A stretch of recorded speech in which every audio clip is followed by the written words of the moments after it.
اور درود دنیا کے مسائل کا حل ہے، قرضوں کا، بیماریوں کا، بے اولادیوں کا، مشکلات کا، پریشانیوں کا حل ہے۔ درود حل ہے، درود عبادت ہے، درود تسبیح ہے، درود مشکل کشا وظیفہ ہے، درود حاجت روا عمل ہے، اور درود دلوں کی تسکین ہے، درود اندر کا نظام ہے جس سے دل منور ہوتے ہیں، طبیعتیں معطر ہوتی ہیں۔ درود ہے۔ ہمارے ایک استاد تھے، ان کا نام تھا عزیز الرحمان صاحب۔ وہ جز وقتی کچھ عرصہ ہم نے ان سے فارسی عربی پڑھی۔ ہماری چونکہ طب کی کتابیں فارسی عربی میں پڑھ تو نہ سکے پر تھوڑا سا پڑھا۔ وہ پرانے ریڈر تھے اصل میں جج کے، اور اس دور میں فارسی کے تانبے کی پلیٹوں پہ لکھے ہوئے بھی وہ بتاتے تھے، دکھائے فارسی کے اسٹامپ ہوتے تھے۔ بہت ماہر تھے علم کی دنیا کے۔ ان کے بیٹے سیشن جج ابھی فوت ہوئے ہیں۔ اپنے بیٹے کے بارے میں ایک دفعہ دوران تعلیم بتایا، یعنی ہمیں وہ پڑھا رہے تھے ہم دونوں بھائیوں کو، تو ایک بات سنائی۔ کہنے لگے کہ میری اولاد نہیں ہوتی تھی، ماں باپ کو بہت فکر، حتیٰ کہ کچھ لوگ آوازیں آنے لگیں کہ اس کی اور شادی کرے۔ تو میں گیا شیخ الجامعہ حضرت مولانا غلام محمد کھوٹوی رحمۃ اللہ علیہ، بہت بڑی ہستی تھی، جامعہ عباسیہ جو موجودہ اسلامیہ یونیورسٹی بہاولپور ہے، میلوں میں ہے۔ ان کے پرنسپل تھے، ان کے وائس وی سی تھے، وائس چانسلر تھے شیخ الجامعہ حضرت مولانا غلام محمد کھوٹوی۔ کھوٹا ایک جگہ کا نام ہے ملتان شوج آباد کے قریب۔ وہ ان کی خدمت میں حاضر ہوا۔ وہ پیر مہر علی شاہ صاحب رحمۃ اللہ علیہ کے خلیفہ بھی تھے، صوفیانہ مزاج تھا۔ تو میں ان کی خدمت میں حاضر ہوا۔ میں نے کہا استاد جی، کیونکہ یہ جامعہ عباسیہ سے پڑھے ہوئے تھے، اولاد نہیں، کیا کرا؟ ایسے دیکھ کے فرمانے لگے مولوی عزیز کل آنا میرے پاس۔ میں کل گیا، میں نے کہا استاد جی وہ اولاد کا میں نے عرض کیا تھا، اولاد نہیں ہے۔ اچھا میں بھول گیا، کل آنا۔ میں پھر کل چلا گیا۔ یہ اصل میں جو واقعہ مجھے یاد آیا، اس رات والے واقعے سے وہ پچھلا واقعہ یاد آیا، کڑیاں ملی آپس میں۔ میں پھر گیا تو میں نے جا کے ایسے بیٹھا، مجھے دیکھا تو ایسے خاموش اپنا کام کرنے لگا۔ میں نے کہا لگتا ہے آج بھی پیشی ہے۔ میں چپ کر کے اٹھ گیا خود۔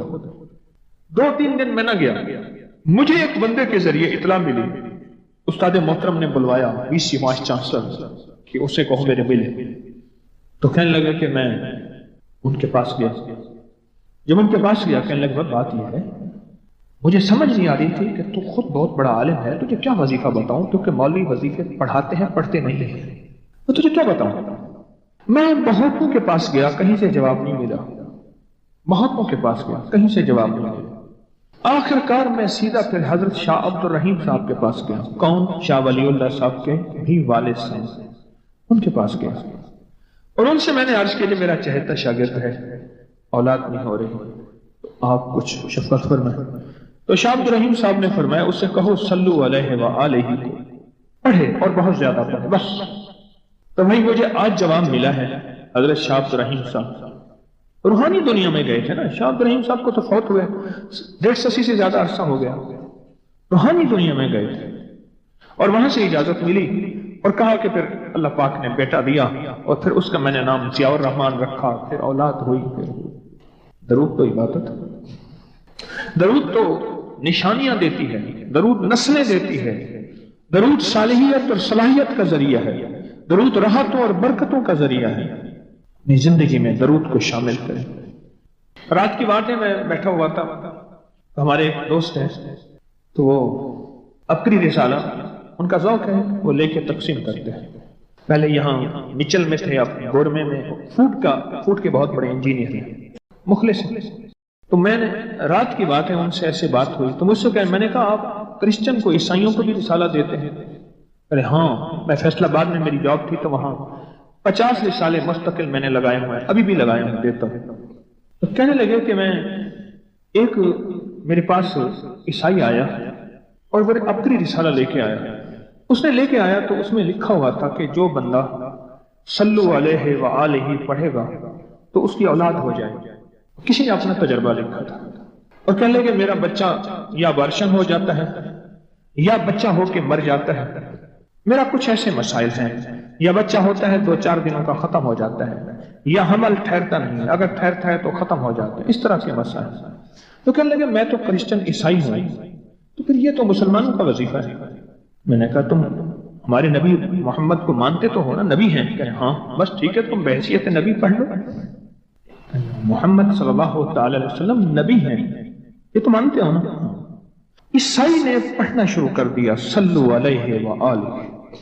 کہنے لگے کچھ ہی عرصے کے بعد ڈبہ لے کے آیا کہ اب میرا بچہ 1.5 ماہ کا ہو گیا۔ کتنے عرصے کے بعد؟ ظاہر 9-10 مہینے 11 سال کے بعد ڈبہ لے کے آیا وہ عیسائی کرسچن کہ میرا بچہ ہو جائے۔ شیخ رحمت اللہ علیہ کو عشق مصطفیٰ اور محبت حب آل رسول اور حب رسول بہت زیادہ غالب تھا، تو ایک دفعہ بیٹھے بیٹھے دل ہی دل میں آیا اور بے ساختہ منہ سے نکلا بلغ العلا بکمالی کشفت دجا بجمالی حسنت جمیع خصالہ۔ اب اگلا لفظ نہیں مل رہا۔ جو شاعرانہ ذوق ہوتا ہے، جو شاعرانہ مزاج ہوتا ہے، اس میں وزن کا بہت خیال ہوتا ہے۔ وزن، اللہ کے حبیب نے زندگی میں ایک شعر کہا ہے، صدیق اکبر فرمانے لگے یا رسول اللہ وزن کے اعتبار سے شعر ٹھیک نہیں ہے، اور اللہ نے اپنے نبی کا معجزہ دکھانا تھا۔ اگر وہ شعر ٹھیک ہوتا تو پھر دشمنوں کی یہ بات ٹھیک ہوتی کہ یہ اپنی طرف سے قرآن میں گھڑ کے لاتے ہیں۔ بات نہیں سمجھ؟ یا رسول اللہ ادب سے عرض کیا، کیونکہ عرب کا ہر شخص فصاحت و بلاغت و شاعری میں آگے تھا۔ یہ شعر وزن کے اعتبار سے کمزور ہے، ٹھیک نہیں ہے۔ آپ نے فرما دیا پر وزن کے اعتبار سے کمزور ہے۔ میرے رب نے اپنے حبیب کا یہ معجزہ ہے، یہ میرے حبیب کی سچائی اور صداقت ہے کہ یہ قرآن غاروں سے بنا کے نہیں لائے، یہ قرآن وحی ہے۔ وما ينطق عن الهوى ان هو الا وحی یوحی، کہ میرے حبیب اپنے طور پہ نہ کچھ بولتے ہیں، نہ کچھ سوچتے ہیں، نہ کچھ کرتے ہیں، کچھ بھی نہیں جو وہ کہ وحی نہ ہو جائے۔ یہ میرے حبیب کی صداقت اور سچائی کی عرشی تصدیق ہے کہ ایک شعر بھی نہیں کہہ سکے۔ اگر وہ شعر لاجواب ہوتا تو پھر دشمنوں کے الزامات کو تقویت ملتی۔ اب سوچ رہے ہیں کہ اگلا اس ربائی کو، اس شعر کو پورا کرنا ہے، کیسے ہو؟ میرے حضور خواب میں تشریف لائے اور فرمان لگے کہ صلو علیہ وآلہ۔ وہ کہنے لگے میں نے پڑھنا شروع کیا اور اللہ نے مجھے اولاد عطا فرما دی۔ کیا نعمت ہے، کیا کمال ہے۔ جو بندہ یہ درود پاک پڑھے گا اللہ پاک جل شانہ اس کا خاتمہ ایمان پہ ایسے کرے گا 70 فرشتے آئیں گے، شیطان بلیات اس سے ہٹائیں گے، کلمہ نصیب کریں گے، روح پروں میں لے کے جائیں گے اور سب لباس سب کپڑوں میں اعلیٰ علیین میں جا کے اس کی روح کو رکھیں گے، اور قیامت کے دن وہ بندہ ایسے کھڑا ہوگا جیسے نبی کھڑے ہوتے ہیں، اور ایسے چلے گا جیسے انبیاء۔ لوگ پوچھیں گے کون ہے؟ کہا نہ نبی ہے نہ رسول ہے، کملی والے کا ایک امتی ہے جس نے یہ درود پڑھا تھا۔ اگلی بات عجیب سنیں، یہ درود پاک جو میں ابھی بیان کر رہا ہوں پڑھتا ہے فرمایا اللہ جل شانہ اس کے منہ میں وہ نور بھرتے ہیں کہ کیا بنی اسرائیل سے لے کر قیامت تک کے ہر امتی کو بھی نور تقسیم کرے، اس کا نور ختم نہیں۔ اللہ منہ میں نور بھر دیتے ہیں، اللہ دل میں نور بھر دیتے ہیں۔ اور ایک فائدہ اور بتاتا ہوں، اور فائدے ہیں۔ فرمایا جو درود پاک پڑھتا ہے اللہ پاک اس کی نسلوں میں اور اس میں وسعت تونگری کے وہ دروازے کھولتے ہیں جو کبھی بند نہیں ہوتے، کبھی بند نہیں ہوتے۔ یہ میرے بائیں ہاتھ پہ، میرے لیفٹ سائڈ پہ چوک ہے، اور یہاں 2 پلازے ہیں۔ ان پلازوں کا مالک ایک وقت ایسا تھا، یہاں گلبرگ لاہور میں ایک جگہ ہے، وہاں ایک بندے کے پاس جاتا تھا، اس کو 100-200 چک کر کے مٹھی میں دے دیتا تھا۔ وہ مالک تھا، ایک وقت آیا قسمہ کرسی میں، اور اسی میں موت آ گئی، اسی میں موت آ گئی۔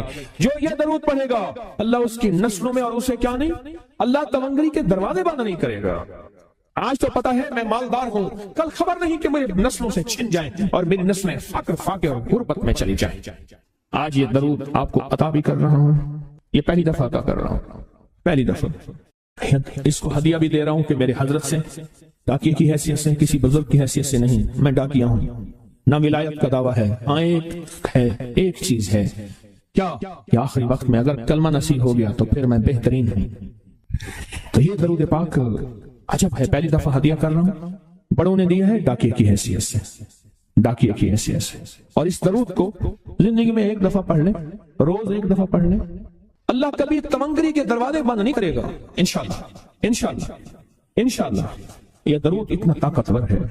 تونگری مال دولت رزق عزت صحت وقار شان و شوکت، اللہ تونگری کے دروازے یعنی اس چھوٹے سے وعدے کی گہرائیوں میں جائیں. آپ نہیں جا رہے، توجہ نہیں کر رہے. اللہ کبھی تونگری کے دروازے بند نہیں کرے گا. وہ تونگری سے مراد روز رزق ہے، وہ صحت ہے، وہ عزت ہے، وہ وقار ہے، وہ معاشرے میں شان و شوکت ہے، وہ زندگی کا کوئی نظام ہے. اللہ کبھی تونگری کے دروازے بند نہیں کرے گا. یہ ایک درود ہے اور فضائل درود میں شیخ الحدیث نے اس کو لکھا ہے. یہ ایک درود ہے، اس کے عجیب کمالات ہیں. اکثر میں نے آپ کو دیکھا نا، درس میں شروع کرنے سے پہلے میں یہ پڑھتا ہوں، اور میری زندگی میں ایک واقعہ ایسا ہے کہ میں نے اس درود کے فوائد بیان کیے. زندگی میں صرف غالباً ایک بار اس درود پاک کے فضائل برکات اور کمال بیان کیے ہیں، شاید ایک دفعہ. اچھا درود ہے، اللہم لک الحمد کما انت اہلہ. اے مولا میں تیری حمد کرتا ہوں جتنا تو اس کا اہل ہے. اللہ کی اہلیت کتنی ہوگی، اللہ کی عظمت کتنی ہوگی، اللہ کا وقار، اللہ کی شان و شوکت، اللہ کا غلبہ کتنا ہوگا، کوئی گمان کر سکتا ہے. فصلی علی محمد کما انت اہلہ. اور سلام بھیجتا ہوں، درود و سلام بھیجتا ہوں محمد پہ جتنا وہ اہل ہیں، جتنا ان کی عظمت ہے، جتنا ان کا وقار ہے، جتنا ان کی شان و شوکت ہے. وَفَلْ بِنَا مَا أَنْتَ أَهْلُهُ. پھر تکرار کر رہے ہیں، إِنَّكَ أَنْتَ أَهْلُ التَّقْوَى وَأَهْلُ الْمَغْفِرَةِ. آپ سے بڑا تقوی والا کون ہے، آپ سے بڑا مغفرت والا کون ہے. یہ درود پاک جب بندہ پڑھتا ہے، میں نے اس کے فضائل بتائے تھے، اس کے کمالات بتائے تھے. آج میں اس کے صرف 2-3 فضیلتیں بتاتا ہوں، پھر ہم اس کو مل بیٹھ کے پڑھتے ہیں. اور میں جب یہ بندہ درود پاک پڑھتا ہے، جب اس کی موت کا آخری وقت ہو، موت کی آخری ہچکی کو ذرا غور سے سن، موت کی آخری ہچکی کو ذرا غور سے سن. زندگی بھر کا خلاصہ اسی آواز میں ہے، زندگی بھر کا خلاصہ اسی آواز میں ہے. جو بندہ فرمایا یہ درود پاک پڑھتا ہے، یہ درود پاک، موت کے وقت اللہ جل شانہ 70 فرشتے ایسے بھیجتے ہیں جو اس سے آفات بلیات شیطان کو دور کرتے ہیں، جنت سامنے کرتے ہیں، رحمت سامنے کرتے ہیں. اس کی روح دھڑکتی ہے اور اس کی روح کو کلمہ نصیب کرتے ہیں، دیدار مصطفیٰ کراتے ہیں، اور فرشتے اپنے پروں میں لے کے اللہ کے حضور جاتے ہیں اور اعلیٰ علیین میں اس کی روح کو رکھ دیتے ہیں. ایک فائدہ چاہتے ہو خاتمہ ایمان پہ، اللہ میرا کر دے، اللہ آپ کا کر دے. ساری زندگی کا کھٹیا وٹیا، ساری زندگی کا نچوڑ. اس دن ایک جگہ گیا، بہت بوڑھا آدمی، بہت بوڑھا آدمی. مجھے کہنے لگا ابا جی کو سمجھائیں. ابا جی سے نماز گئی، ابے سے تسبیح گئی. سارا دن اس کے ساتھ غیر محرم کے ساتھ، سارا دن موبائل پہ ابا لگا ہوا ہے. ابے کو آپ ہی سمجھاتے. ابے کی جو پینشن آتی ہے 50,000 سے زیادہ، وہ بھی وہاں لگی ہوئی ہے، اور سب کچھ ختم ہو گیا. ابا بالکل نہ ملک ملک اتے مال دے، نہ سال دے، نہ بال دے، ہر دم خدائی خیال دے. پتہ نہیں کہاں کہاں ابا گھوما ہوا ہے. اور کچھ ہی دنوں کے بعد اسی حالت میں ابے کی موت ہو. اللہم لک الحمد کما انت اہلہ فصلی علی محمد کما انت اہلہ وفعل بنا ما انت اہلہ فإنك أنت أهل التقوى وأهل المغفرة. وعدے انشاءاللہ پورے ہیں. کیوں؟ وعدے کرنے والا سچا، وعدے سچے، وعدے کرنے والا سچا، وعدے سچے. اور انشاءاللہ اگر ہم سچے نہیں تو کلام سچا. ایک وقت آئے گا یہ سچا کلام پھر سچا بنا دیتا ہے. کہا سن لینا، پہلے ریا آتی ہے، پھر اخلاص آتا ہے، پہلے عادت آتی ہے، پھر عبادت آتی ہے. عادت تو بنا لے.